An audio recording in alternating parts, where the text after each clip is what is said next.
talk about real quick with the drafts is it just looks like the long drawn out fights are in huge favor of TNC. I'm going to trust Blitz's judgment on the fact that Armel can just, if he has timely phase shifts, how do they kill him before the sheepstick coming out from OD? So I'm not a huge believer in Veno, but I actually think it's a really nice Veno game.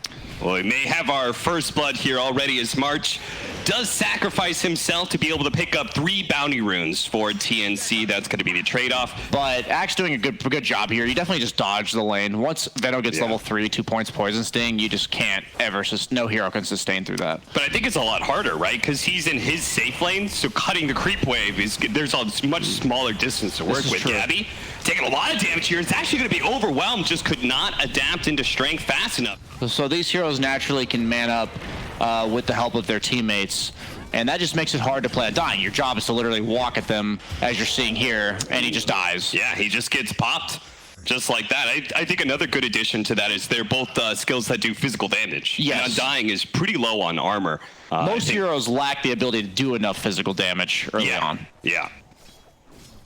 Tag team and poison touch being small exceptions here. Boxy is going to try and cut the creep wave just like he did last time, but KP immediately TPs onto the shrine, forcing Boxy into an awkward maneuver back over to bottom lane. Insania is going to be chased down here, but they do get a really good charge, blocking in Gabby. Gabby trying to linger away. Insania surviving just a bit longer. Tims is not going to be able to chase him to the tower, so again, another successful bout there for Liquid as they bring down the carry Morphling.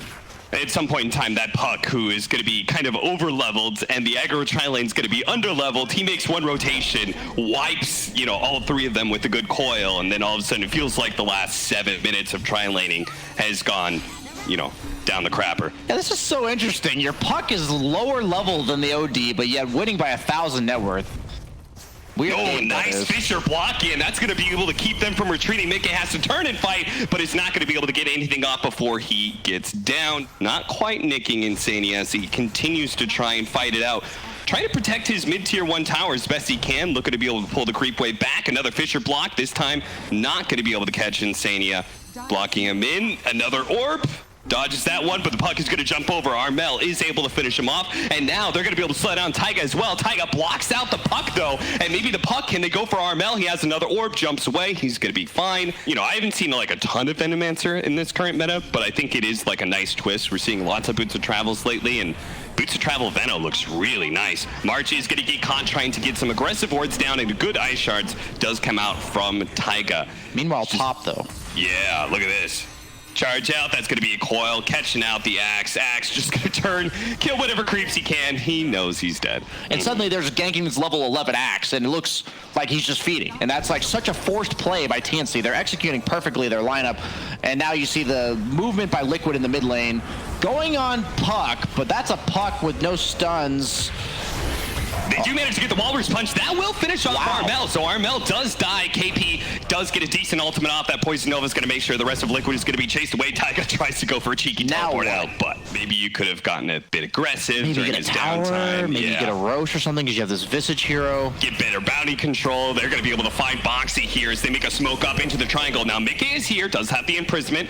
They've already used the shrine, though. The Snowball is going to try and pick up the Axe instead. He managed to blink himself away, but that's perfect for Armel. Now, with the Axe right next to the OT, they get a beautiful Dream Call. They're going to try and run him over. Disruption by Mickey. Bit of point, but there's Tims entering in with a Blink Dagger. Echo Slam to finish off the 2 cores, and a Fisher to be able to block out the Captain Insania. And look at that. KP immediately TPing up to the top lane. They are giving Liquid absolutely nothing. He has a BKB queued up. Okay. Well, it's his job to throw himself in, but I think if he doesn't get a 2 or 3 man call, it's just not going to be enough. Yeah. If they see the BKB from OD, you're just going to see a hardcore disengage with the Ags Morphling, the Puck. Oh, Tombstone coming out. Insania's not sure which one to do. He's going to try and back away from this Tombstone, but he's very clearly caught.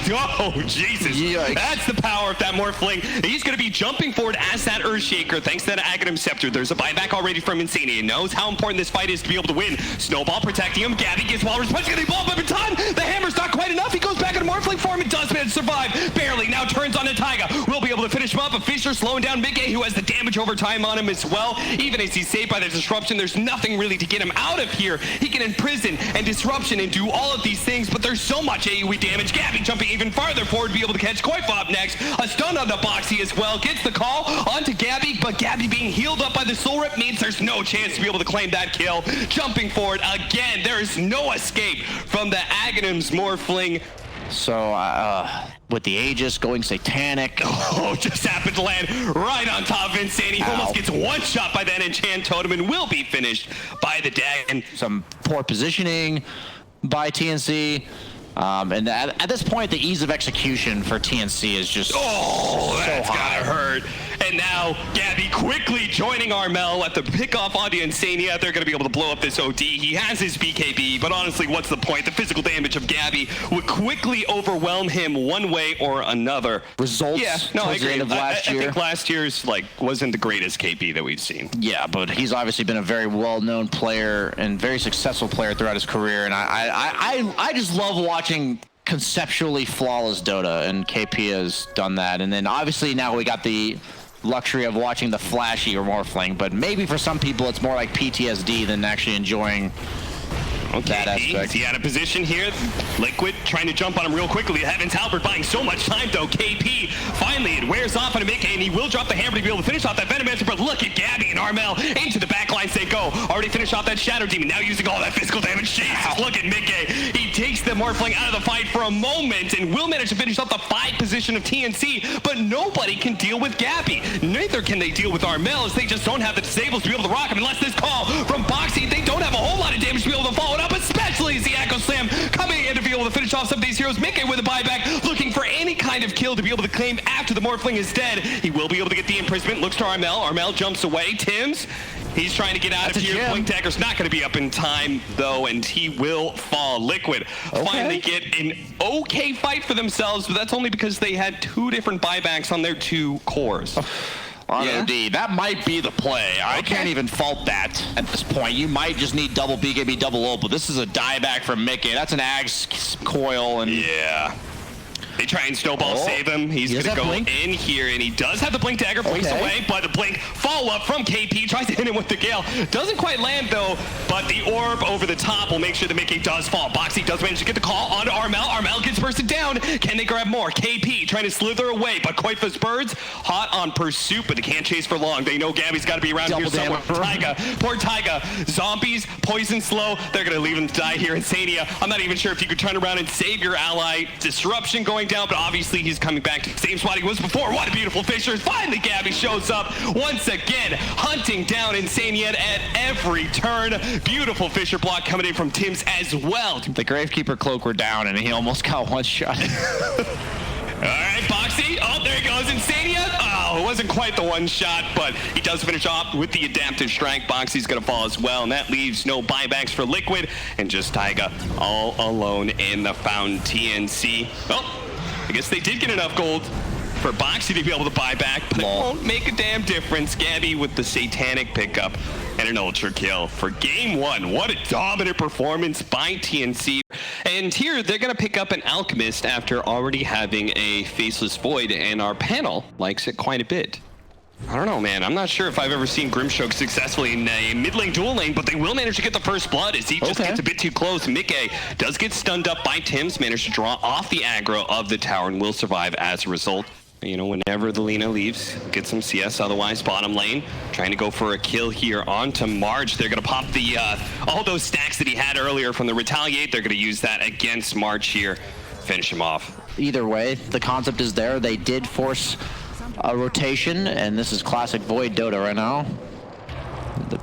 What, lucky bashes? Just bashing you and never dying, pretty much. They will manage to find the kill, though, onto March. And maybe with a silence landing onto the Void, Time Walk coming up, he will manage to get a small distance away, but Mickey continues to chase him. Right, you have Alchemist Radiance coming out soon. You have 2 Midases on Radiant. Like, they are up by 1k gold, but you don't feel any of this net worth. No. You effectively have like 8,000 net worth on the Radiant side that does nothing.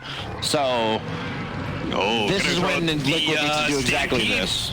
running over Tim's, see if they can keep him chain stun, quickly blown up with a Fate Bolt. Now Armel chasing him, it's going to be silenced up, and look at Mickey coming in from the side here. They're looking to be able to steal stacks and maybe steal Alchemist's life away as well, as Boxy does not have another stun. They're going to run out of damage here, and if they're not careful, KP may punish them. Koipa himself not committing, but just using some of his summons to be able to chase him away. Now trying to take down that mid-tier 1 tower, but you could see TNC, much like Liquid last game, putting a heavy premium and trying to protect this mid-tier 1 tower, keep that map control, and that's where the Void comes in with the Chronosphere, looking to be able to blow up Taiga. They do manage to get him. Tims gets out the damage just before he falls, but it looks like March is going to get gobbled up by Mika as well, and eventually TNC, they will manage to make this hold. Once they get those items, they're almost impossible to kill, but Liquid has this window right now to punish, and they're clearly aware of this, right? Like the way they're playing. Another round of Shapeshift. The LSA does immediately land on Koipa, but he managed to get the Centaur stun onto Tims with the follow-up stun coming up from Boxy. That's going to be both supports immediately dead, and it looks like March is going to be chased down as well. The 3, 4, and 5 position, plus the mid-tier 1 tower all falling. Yeah, so we're not looking at Alchemist 5 slots when he comes online. It's like 2 items. Yeah. Maybe 3. The 3 you're or ready 4 to go. It looks like the initiation onto the Void. A big one with the silence follow-up as well. This carry's having a hard time getting out of all these disables and will fall. It looks like they're going to be able to catch March as well here.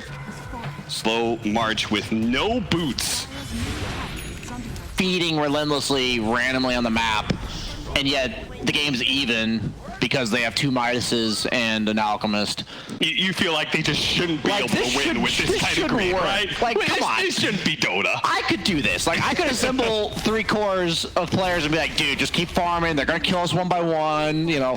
That's a North American specialty right there. Yeah, man. Like, we're going to farm 3 lanes and feed. Like, this is what we do, you know. I wouldn't exactly model anything a team should do off of our region, but all jokes aside. Poor Tims.